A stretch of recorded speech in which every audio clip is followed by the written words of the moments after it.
Colorado's Democratic senator keeps fighting the nuclear option, but it looks like that missile's already been launched. A family gets accidentally stranded in a canyon and accidentally rescued. Colorado's popular Lantern Festival is lit, but there's something kind of shady. It's a sellout, yet it keeps getting postponed. Mike Kliss tells us whether the Broncos really wanted Tony Romo. We'll talk to the locals to settle another round of What Do You Say? And news today about Casa Bonita that some are finding hard to digest. Next. Friends, don't let friends drive I-70 tonight, because snow leads to crashes, leads to shutdowns, leads to delays, so just don't do it. There's slide-offs near Vail, near Copper Mountain, major crash in Georgetown. There's another at the Eisenhower Tunnel. Slow going for a lot of the cars that are out there. We'll keep you updated if there's a significant change in the situation. Suffice to say, you want no part of that nastiness tonight. So both tonight and tomorrow, the U.S. Senate is debating whether to add a Coloradan to the Supreme Court. Well, they're not actually debating, because that word suggests that both sides would be listening to the other and that minds might change. So let's instantly correct that. Tonight and tomorrow, U.S. senators are blindly talking past each other over whether to add a Coloradan to the Supreme Court and over which side is truly breaking precedent. And there is no reason to change 2 centuries of practice in this body simply because they've decided they don't like the person who made the nomination. That's Colorado's Republican Senator Cory Gardner, who's in the burn-it-to-the-ground camp, willing to forever end the filibuster for Supreme Court nominees in order to get Neil Gorsuch on the court. Colorado's Democratic Senator Michael Bennet is a no on the filibuster, and he is a you can't make me tell you on whether he supports Gorsuch. His spokesperson would only offer a one-line statement saying he's hoping to avoid blowing up Senate rules, but still will not reveal his position on actually confirming Judge Gorsuch. So all Commerce City Police want to do is finish up the federal review of the misconduct cases in that city, as the Trump Justice Department newly signals a shift in how the feds will do oversight of local departments. Commerce City voluntarily welcomed this review last year, and the final interviews in the process are scheduled for next week. And then the Washington Post published a memo from Attorney General Jeff Sessions, and where he suggested he'd like to step back from such hands-on management of troubled local police departments. Commerce City has agreed to implement the reforms that should be in a report due out in July. The rescuers weren't looking for the family from Colorado, but that family badly needed rescuing along the Escalante River in Utah. Helicopter crew accidentally found the family of 4, which had been stranded there for 2 days. The Garfield County, Utah Sheriff's Office in the south central part of that state was originally called out about a missing kayaker. When they went out to search the river, they spotted Jay Vonish waving from the shore.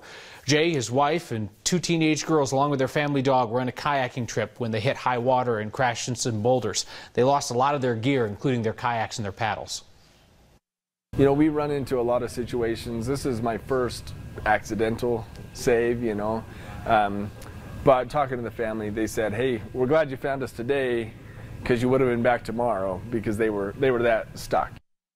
The man the helicopter crew was originally looking for was able to make it out of the canyon safely on his own. The rescuers say the Vonish family was well prepared for the trip. We always ask that question. They're a bit banged up, but back home, and they're fine. The problem with last year's Lantern Fest in Colorado was when it kept sparking grass fires. This year, the issue was just getting the thing off the ground at all. It's a sellout, and while ticket holders were told the show was rescheduled for Saturday, it never actually was. Now the organizers are getting lit up on Facebook. The Colorado Motor Speedway in Dacono, where the event was originally held in October, did not have it on the calendar this weekend. Neither did Pikes Peak International Raceway outside Colorado Springs. And we found out the fire departments in both those areas knew nothing about a new date for the Lantern Festival. Danielle and her sister paid $250 last year and reached out to us when the communication from the Lantern Festival went dark.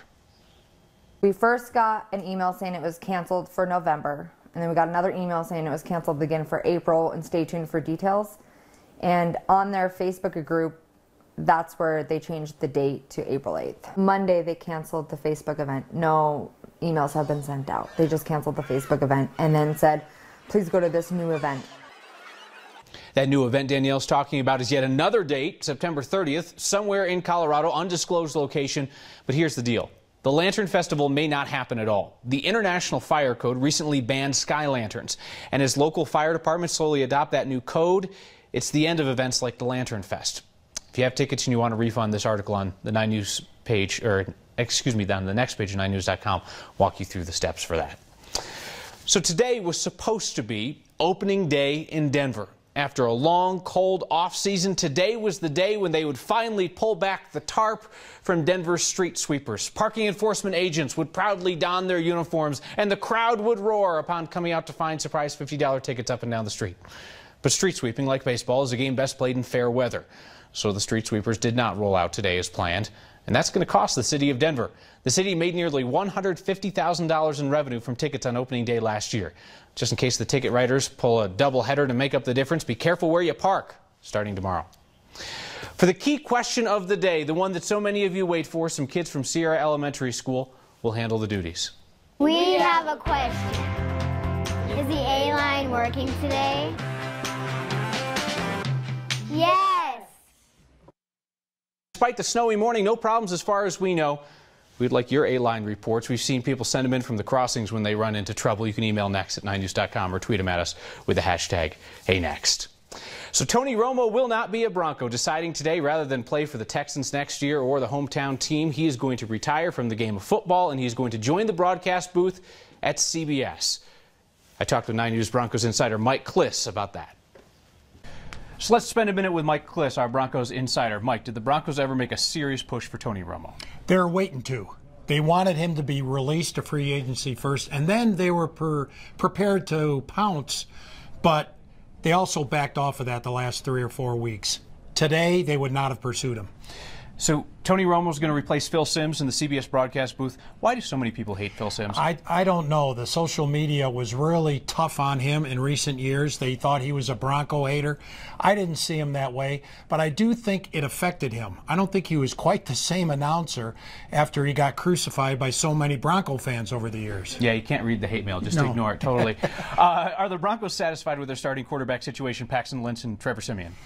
Well, now they are. They sure are, although apparently they were going to go after Romo. They had some reservations. I do think it's a pretty good deal, especially if Paxton Lynch comes on and plays like a first-round pick sooner rather than later. Are the Broncos a credible playoff team next year? They are. I think they've got a chance to go 10-6. They better get a left tackle. Gotcha. And final question.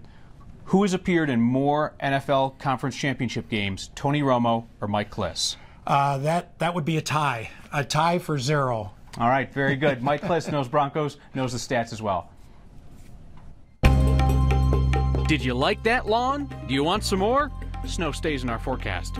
Like the stories that will stay in our collective memory, if anyone cares enough to preserve them before the storytellers are gone. Let's play word association. I say Casa Bonita, you say food safety. Exactly as I thought. Next.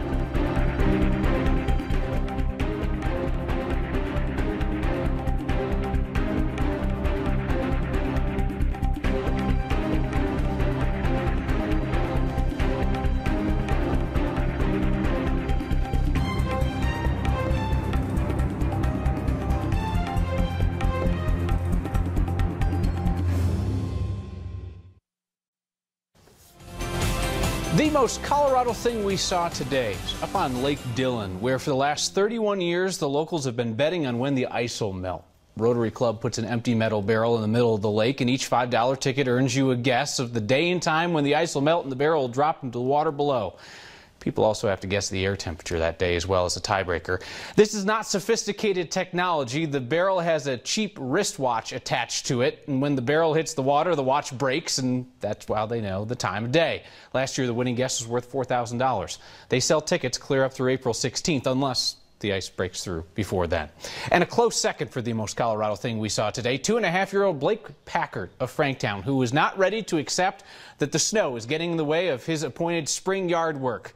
His family says he decided to mow the snow yesterday, and he was very determined to keep mowing, would not give up despite the elements.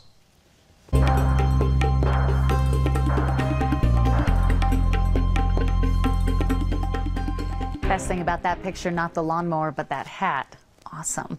I'm meteorologist Kathy Sabin. Just when you thought we were done with the storm, it's snowing again in the city. It's pretty, but it will affect travel for those of you headed out and about tonight. And you know what? In Denver, about 3 inches of snow today, 3.5 in Highlands Ranch and Broomfield, about 4 inches of snow in North Glen, 5 in Arvada, 9 to 11 in Evergreen, Conifer, and Bailey. Winter weather and travel advisories extended out until midnight tonight. We had enough clearing this afternoon, just enough sun coming through the clouds to get us to 43 degrees.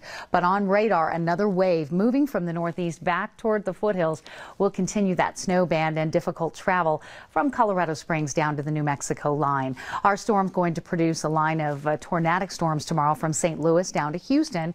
High pressure sets up over Colorado, and once the storm moves out tonight and skies clear, drier air working in from north to south, we're on our way to a really nice warming trend that gets us into opening day on Friday. So tonight, snow showers ending, clearing late, our low at 27, sunshine and temperatures below freezing when you step out tomorrow morning, but highs warmer, not warmer than average, but warmer. We get there on Thursday. Really, the payoff is Friday and the weekend with low 70s. Next system will bring snow to the mountains on Sunday and maybe a few light showers to Denver on Monday. But the big question is, who called for all of this snow? Kathy, thanks. Showed you a crazy photo yesterday of a man on a big tricycle. He's making his way down Risk Canyon as it snowed all around him. And a few of you reached out to say, you know, Kyle, that's a sport of sorts. It's called drift triking. I'm going to be honest with you, I had not heard of this. And apparently there are a few ways to compete. There's a downhill version around curves, and there's one with tricks. There's a group here in Colorado called High Plains Drifters DT. The head of that group says they recently had a competition at Pikes Peak. A trike was clocked at 67 miles per hour. That's why they wear helmets. They are not messing around. Apparently these drift trikes can be ordered online, or you could custom build one, probably not from your child's tricycle. May I make a recommendation? Point you towards something that is not ours but is worth your time. Uber has a lost and found index. It'll definitely make you feel better about that time you accidentally left your phone in the back seat. All kinds of lists, including the 50 most unique items forgotten in an Uber. There's a lobster on the list, a pool stick, cornhole boards, mustard, an arm sling, a vacuum. Somebody had a vacuum in an Uber, and then not only had a vacuum in an Uber, but forgot a vacuum in an Uber. That's the baffling part. The most common day to report a lost item from an Uber is Sunday. You didn't lose it on Sunday, you lost it on Saturday night, you know what I'm saying? And the helpful part of the article is how to report and find that item you lost in an Uber. Good information to have. There's a link on the next Facebook page. Casa Bonita has been named a 2016 Public Health Champion by Jefferson County Public Health. They got a certificate and everything for assuring food safety. Jeffco Public Health said, quote, all the honorees share a common trait, heroism. They are everyday heroes.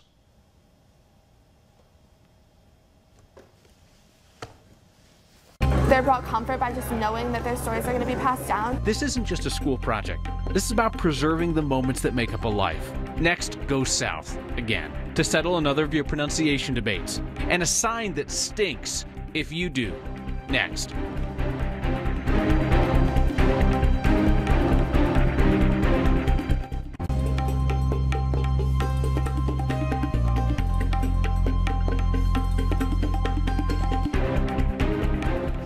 A story now from our Quit Scapegoating Millennials file.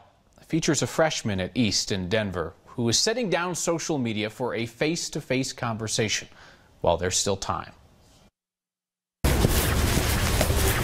I don't really sit down and have a long, deep conversation with my friend. I have an Instagram and a Snapchat and a Facebook. It's really nice to kind of jump back into actual reality and sit down and have like an hour, 2 hour long conversation.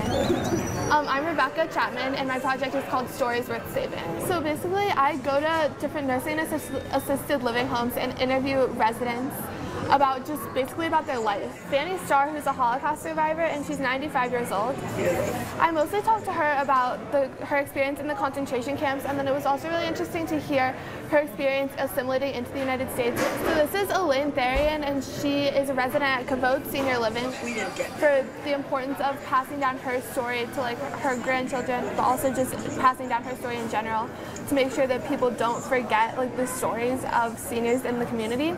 The third person was a man named Michael Cousins. He was the first openly gay man to live at Cavote, and then he actually just passed away a few weeks ago, and then which was a few weeks after I had interviewed valued him. He had a really rough relationship with his family because they didn't accept him for being gay. So it's nice to know that, like, since his family wouldn't be preserving his memory, I would still be able to do that through the interview. That was the first time that I realized really how impactful the project was. It showed me the importance of, like, actually talking about something and sitting down face to face and seeing how people really feel about what they're talking about. All right, time now to play What Do You Say? Kim in Arvada and Cheryl Kay both asked us about a city beginning with a C that's a bit northwest of Pueblo, and it appears to be a teal day that's tripping tongues. And that became quite clear when we asked the city's mayor, what do you say? So it's called Canyon City. It does have a tilt over the end. That's the official way of doing it. At one time, the city name, or this group, this area, we called, before it was incorporated, called Oradelphia. Decided they couldn't spell that, and they were tired of it. So when they decided to incorporate the town, and they came up with the name Canyon City because of the Royal Gorge, this big canyon we have out here. If you don't put the tilde over the end, it looks like Canyon City, you bet. So officially it should have the tilde over the end to make that the Spanish Y sound, Canyon City. If you've ever heard a conflicting pronunciation of a city, a peak, a county, a landmark, we'll settle for you. You know how to hit up next. It's a sign that you need to be clean if you want to come in the door of this store up in Nederland. No shirt, no shoes, no shower, do not enter. Now, listen, they need to put on their no shower within the last, what's fair, 24, 36? I don't know. Sign was in Nederland for what it's worth. Dr. Max and Steve Steger tell us that we might be doing brainstorming wrong, which would explain some of our recent feedback. That's also next. So what should we talk about? I don't know. I don't know. Throw some ideas out. Come on. Yeah, this is a brainstorming session. I'm going blank. I can't think of anything. Brainstorming may not be the best thing to do when you're trying to conceptualize something. It actually isn't. We've all been taught that brainstorming sessions are a great idea, and there's no judgment here. Throw out whatever wacky ideas you want. It doesn't work that well. And why is that? Yeah, so there are three reasons that researchers have pointed to. One is that this is a practical thing. When other people are talking about their ideas, you forget your great idea. It happens. It just goes away. Yeah. Also, people are fairly lazy in groups. It's called social loafing.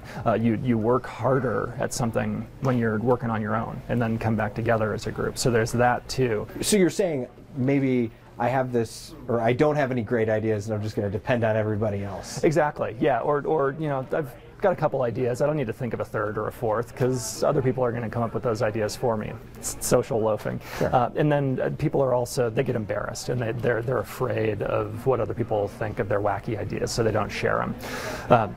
So with those things in mind, what's better than brainstorming is having everybody go off on their own 15 or 20 minutes, write down a list of 10 wacky ideas, and then you all come back together. Everybody shares their ideas, and then you talk about them. And it's kind of like brainstorming, but you do the first part on your own. Yeah. Otherwise, you're going to get lazy. Otherwise, yeah. I mean, I can't even remember what we're supposed to talk about. What are we talking about? Yeah. I'm not going to help you. I'm socially loafing. That's right. Dr. Max Wachtel, thank you. Yeah. We finish with your feedback, and we start with some snail mail that features giraffes. Received this shortly after I called out all the media hype about the still pregnant giraffe is one more reason why they hate us. And Jamie Golden wrote to Next, thanks for sticking your necks out and reporting real news, which is a giraffe pun, and we appreciate that. A lot of people saw that we were having some fun with the Casa Bonita Award for Heroism and Food Safety. Chris M. wrote to us, the customers who take a chance on eating the food are the real heroes, Chris. And I heard from Mark Johnson, Executive Director of Jeffco Public Health, who writes, every person has their own individual taste preferences and gustatorial inclinations. Sounds like a next phrase there. We honor them because they take food safety seriously and do their best to ensure it. And we congratulate them for that. We'll see you next time.